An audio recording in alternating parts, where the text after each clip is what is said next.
और धन्वंतरी भगवान प्रकट कब हुए? बोले दीपावली के 2 दिन पहले, जिसको धनतेरस कहते हैं। ये आदमी की बुद्धि तो धने में रहती है, इससे ज्यादा कुछ होती नहीं। अब लोग समझते हैं धनतेरस के दिन क्या करना चाहिए? बोले धन बटोरना चाहिए।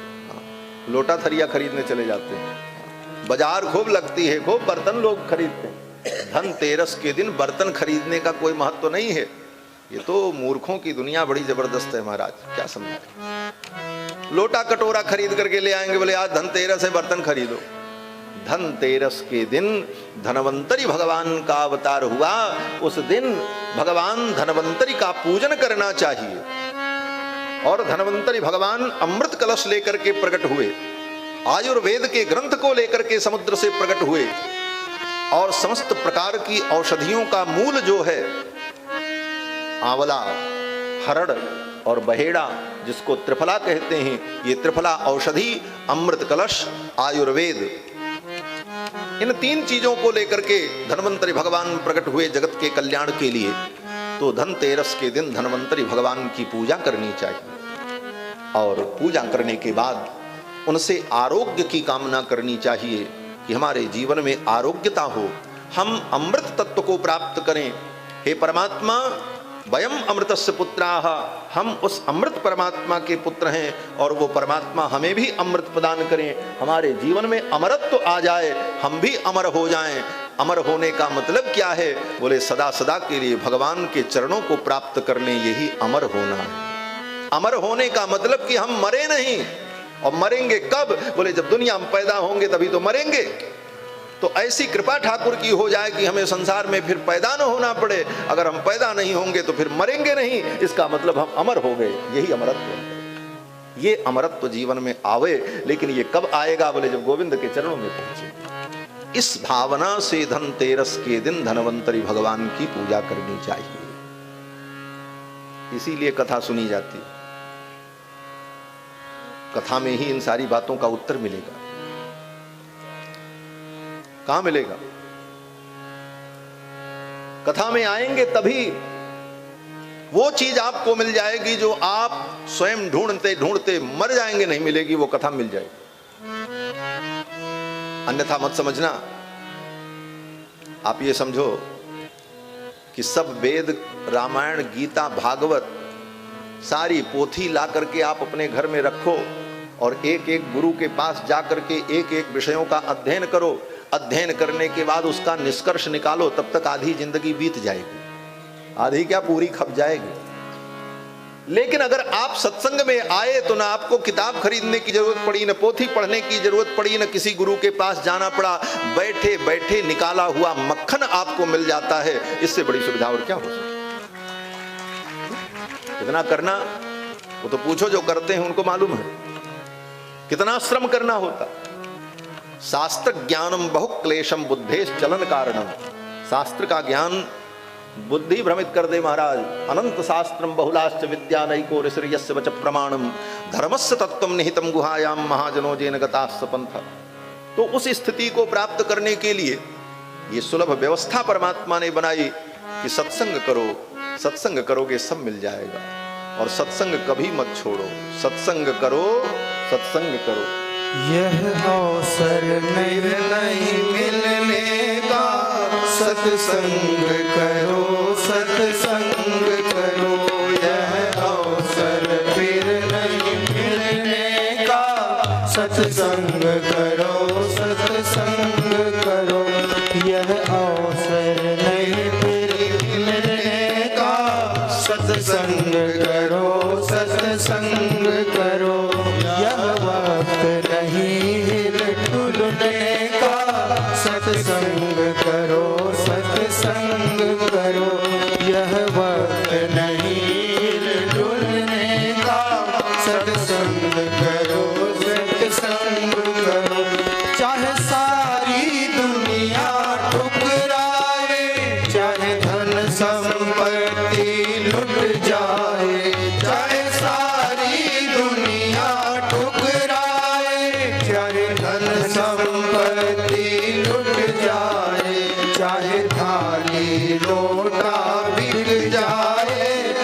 सत्संग करो सत्संग करो सत्संग करो सत्संग करो।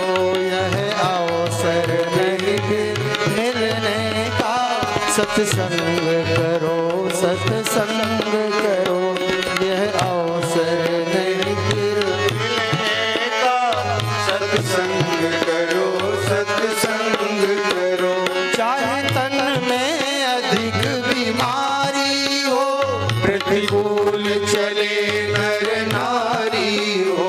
चाहे तन में अधिक बीमारी हो, प्रतिकूल चले नर नारी हो। भाई नहीं बात हमारी हो, सत्संग करो सत्संग करो। भाई नहीं बात हमारी हो, सत्संग करो सत्संग करो। अपमान अचानक हो जाए, निज साथी सभी बिछुड़ जाए। अपमान अचानक हो जाए, निज साथी सभी बिछुड़ जाए।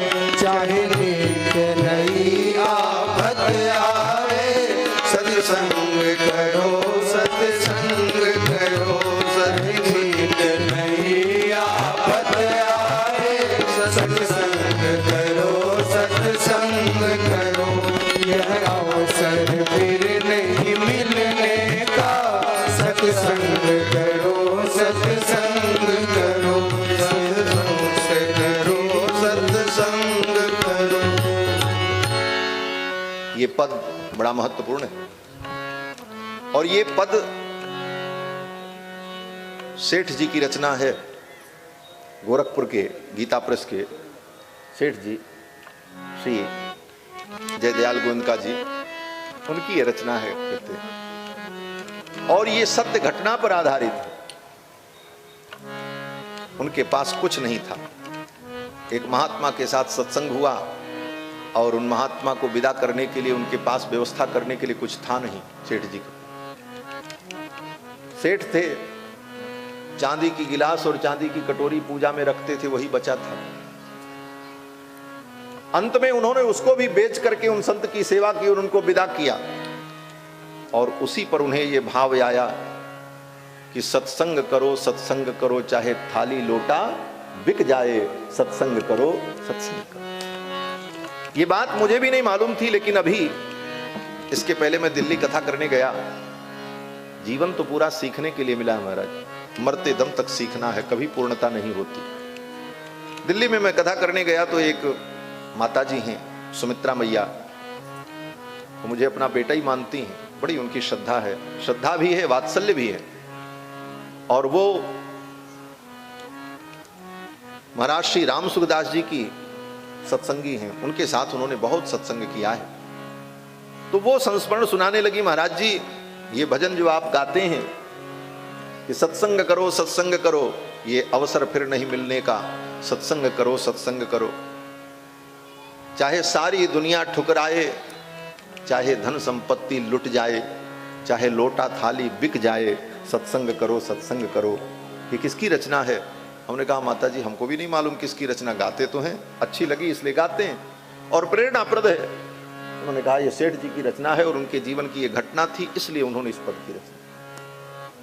तो बंधुओं, जीवन में सत्संग अगर है तो सब कुछ मिल जाएगा। गति कीरति मति भूति भलाई, जहां जब जतन जहां जही पाई, सो जानब सत्संग प्रभावु, लोकहु वेद न आन हो पाऊ। गति कीरति मति भूति भलाई, कुछ भी संसार में किसी को मिला तो सत्संग से मिला। दुनिया के सारे काम बंद हो जाएं लेकिन सत्संग मत छोड़ना, ये प्रतिज्ञा कर लो आज यज्ञ मंडप में। कहीं भी कथा होगी, सत्संग होगा, हम समय निकाल करके सुनने जाएंगे, थोड़ा ही सुनेंगे लेकिन जरूर सुनेंगे। और सत्संग करते रहोगे तो जीवन में सब मिल जाएगा। सत्संग करोगे ज्ञान मिल जाएगा, संत मिल जाएंगे, परम संत मिल जाएंगे और सभी संतों के आराध्य भगवान भी मिल जाएंगे, पक्की बात। तो बंधुओं, मैं निवेदन कर रहा था कि भगवान का 12वां अवतार धन्वंतरि के रूप में हुआ और 13वां अवतार भगवान का वहीं समुद्र मंथन के प्रसंग में मोहिनी के रूप में हुआ। जब अमृत प्रकट हुआ तो सब देवता लड़ने लगे, देवता दैत्य, हम पिएंगे हम पिएंगे। देवता लोग अमृत को, दैत्य लोग अमृत कलश लेकर के भाग गए। अहम पूर्वम नत्वम नत्वम इति प्रभो।